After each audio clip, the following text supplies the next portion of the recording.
నా నామమును ఉచ్చరించుట వలన నేను వారిని ఆశీర్వదించెదను. సంఖ్యాకాండము 6వ అధ్యాయము 26వ వచనము. దేవుని ప్రజలైన ఇశ్రాయేలీలతో దేవుడు మాట్లాడుతున్నాడు. నా నామము ఉచ్చరించుట వలన లేదా నా నామమును పలుకుట వలన, నా నామమున ప్రార్థించుట వలన నేను వారిని ఆశీర్వదించదను. నా నామము అనేది చాలా శ్రేష్టమైనది.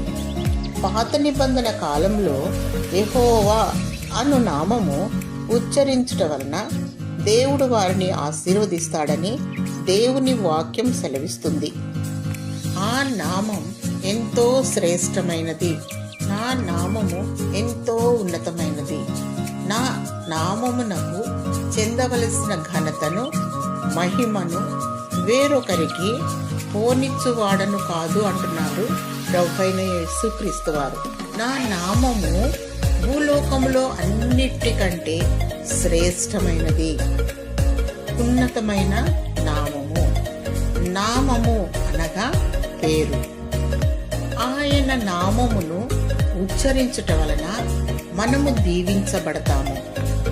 ఆయన నామమును బట్టి ప్రార్థించే వారి గుంపులో నీవు ఉండాలని, నీవు బహుగా ఫలించి ఆశీర్వదించబడాలని నిన్ను మెండైన దీవెనలతో దేవుడు నిన్ను ఆశీర్వదించునుగాక.